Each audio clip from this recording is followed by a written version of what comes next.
Check, check, check.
All right, everyone.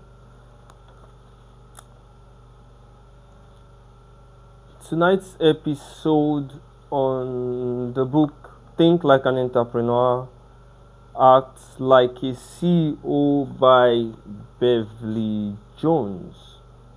All right, so this book has 50 chapters. Yesterday we saw 2 to 3 chapters together, including the introduction. Today we are going to start from chapter 3 down to chapter 8, right? And this is how it's going to look like. In every page, I had to sort of like highlight some sentences that stood out. Every page has a paragraph, right? So I just highlight some sentences that stood out. This is a book review, right? I'm just going to give my opinion and give you a glimpse of what the author explained and give you my perspective, right? Not a rush walk. We've done 4 chapters today. We are not rushing. And in the next 2 to 3 days, maybe 3 days, we might be done with everything, right? We'll try to ensure that. So in chapter 3, Beverly Jones spoke about listening, right? She said listening is your surefire go-to strategy, is your go-to career strategy. So one must learn to listen. Personally, before I think I learned that the hard way. It's easy to just listen to want to talk. It's easy to just listen to want to be on the defensive. But she highlighted it here how that is not wise, right? You want to listen well. You should want to listen well. You should aim to listen well, right? So she spoke in the sentence she wrote, I in quote, in fact, if I could magically give you one super career skill, it would be listening. So becoming a strong leader is like building your physical strength. So there is strength in listening. Everyone that wants to grow in their career, everyone that wants to act like a CEO must work on how they listen. You are not expected to always be on the defensive. Listening is actually a skill. There are several skills, there are several soft skills, and listening is one of them, just like communicating. So you shouldn't always just want to be on the defensive. She explained that. She gave several examples. For example, let's imagine your friend say, you let me down, and you instantly just say, no, I don't think so, right? So if someone comes to you attacking your point, your POV, or attacking something you must have said, so what you're expected to do is to listen, all right? You listen. You don't just jump into defending what you think is correct. So I've even seen that listening, according to what she also wrote, is and personal experience. Learning to pause, think, and listen helps a lot, and it is a skill that can be developed. Sends you a chart. You don't just respond immediately. You look at it, you think, and then you act. So great listening goes beyond hearing someone's word. It means noticing the body language, the facial expression, the signs of emotion. Those are skills that make someone goes far. Those are skills that will make people understand that you relate with them. You think the way they think. You understand their perspective, their pain, and all of that. So she highlighted 6 situations where active listening is a particular smart way to go. When you are starting something new, it's expected that you listen. You are meeting new people. You are engaging on new projects. You are jumping on new something whatsoever. So you should have the attitude of listening, right? Is a way to go. Also, when you are a leader, is expected to listen. She highlighted that you're not expected to just jump into conclusion when you are trying to make a case, right? When you fall into a trap, an issue, you are trying to prove your point. At that point, listening is expected, right? So you're expected to be an active listener at that point when you observe or you feel that you are not heard, right? when you're in the middle, right? She stated that, so when you're trying to resolve an issue, a situation between two persons, someone did what is wrong, or the other person, they just have controversies. So at that point in time, you're expected to learn to listen. When they are hard to get along, she stated that when people are hard to get along, you listen. When you want to look confident, you listen, right? So in doing that, it means there are rooms you walk into, there are meetings you get to that you might be feeling less confident or nervous. So in that situation, one skill that will help you is to listen. So instead of taking your head around, oh, what am I going to say, how am I going to tell these people, how am I going to prove my point, how am I going to show myself as a smart person. So in that point, you are expected to listen when you are in that situation. So listening is a skill. She just explained that in chapter 3. Now in chapter 4, she said you should tweak your brand to send a clear message. I read, your brand might not be quite different from the essential you and even on the job you. So basically in this particular chapter, she talked about branding, personal branding, the way you dress. You know, it's a very popular saying, most of us know, the way you dress is the way you are addressed. So she highlighted that in this particular page, right?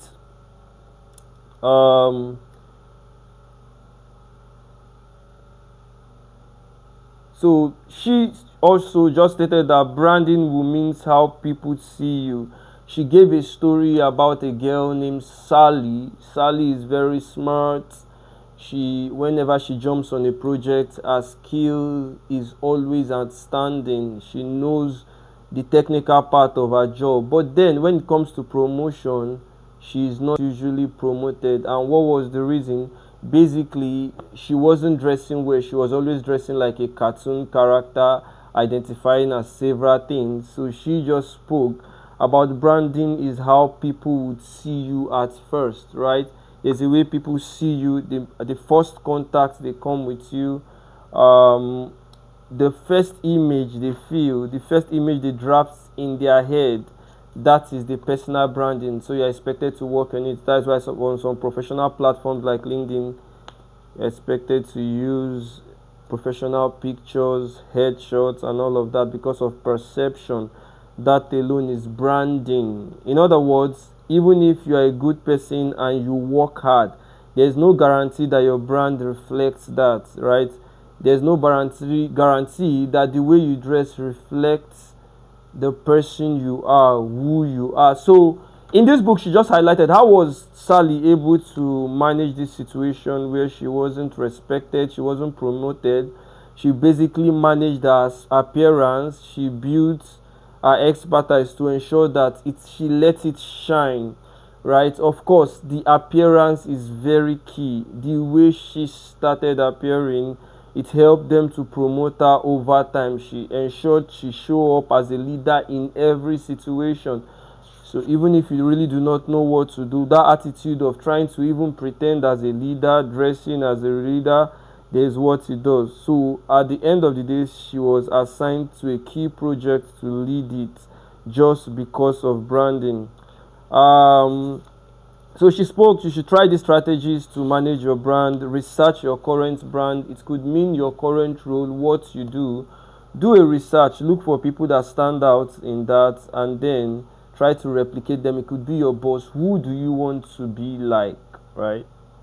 Who do you aim to be like in career in the next 5 years or 10 years? Observe how they dress, observe how they present themselves out there, then you replicate it, right? So also look into the mirror. She spoke about that, looking into the mirrors, of course, positive things like we all know. She talked about promoting your work. Do not just keep quiet when you do something. You learn and you speak about it, you talk about it, shape your online presence, right? So she spoke about the, if you are being searched on Google today, what picture is going to pop up? Is it your Instagram profile? And even if your Instagram profile comes up, what kind of image would they see? What would it communicate? She talks about branding. Then in chapter 5, starts now to build leadership into your brand. So building leadership spirit starts now. That's what she just explained here. It's not something that you have to wait for 10 years to build. It's just like planting a tree, right? So building leadership skill is just like planting a tree. Over time, it's going to grow. You just have to start, right?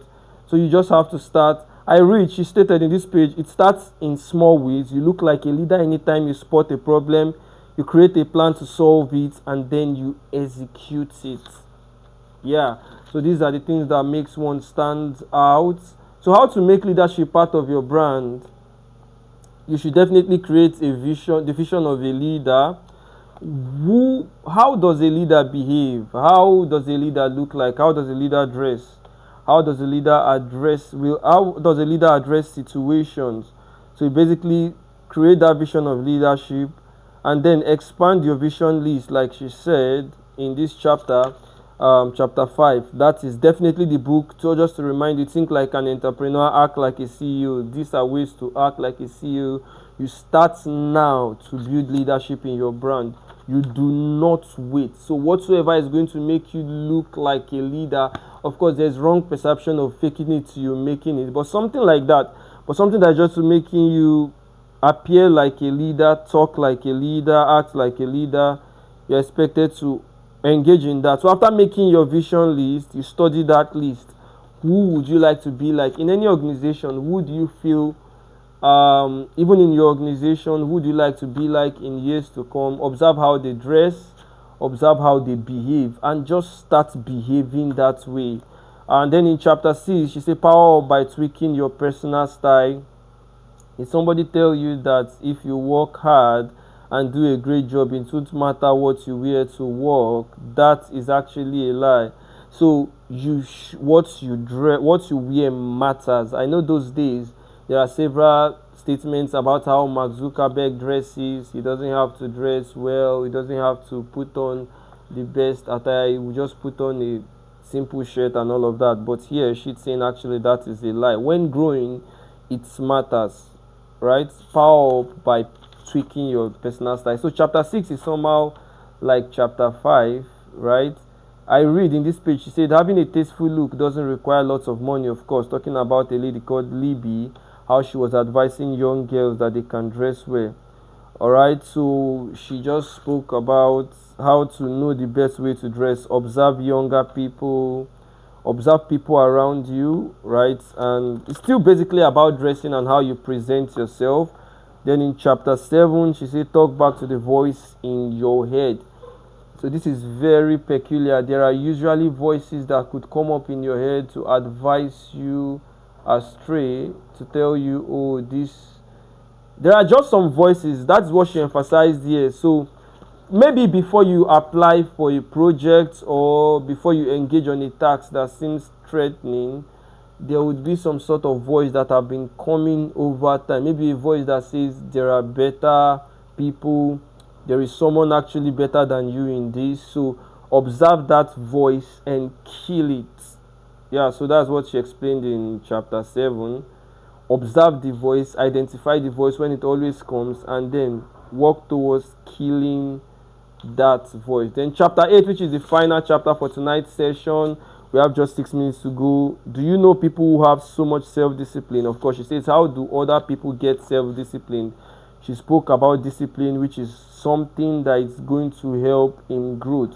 You can increase your self-discipline as a professional. She just highlighted how to build that self-discipline. Start with a goal. No one grows without self-discipline. She explained the fact that there are those you might admire to want to be like, maybe in your workplace, somewhere around, you see them on the internet. They grew basically through discipline. So you start with a goal. What do you want to be doing consistently? Visualize what self-discipline will look like, right? Choose the discipline. Write it down. It could be reading a book every day for 15 minutes, and definitely you are going to grow. And lastly, she said you should reward yourself. Positive reinforcement works. Support your change process by finding little ways to reward yourself when you do well. So basically that is it. So just a brief summary. In chapter 3, she emphasized listening. Listening is an important skill to help you tweak your brand. The way you dress basically is the way you are going to be addressed. Start now to build leadership into your brand. So think of people that do well, people you'd like to be like. Check how they dress, observe how they behave, and how they do the things they do, and then replicate it. Build leadership now. It's just like planting a tree. Like I said earlier, it takes years to grow, which is better to plant a tree now, and in 10 years it's going to grow. There's that popular saying, right? Then in chapter 6, she still talked about branding. And lastly, in chapter 7, she talked about the voice in your head. Fight so sorry, chapter 7 is not the last. She talked about the voice in your head. Fight the voice. In chapter 8, how do other people get self-discipline? So she talked about that. She talked about discipline. And discipline, basically, like she said, is going to help you grow. Thank you so much. That is the end of tonight's session. Tomorrow we are going to look at more chapters, probably 4 or 5 chapters, and from there we move on to more books. So this is going to be done consistently over time. We are going to review books together, learn together, and grow together. Thank you so much for joining in tonight. Thank you.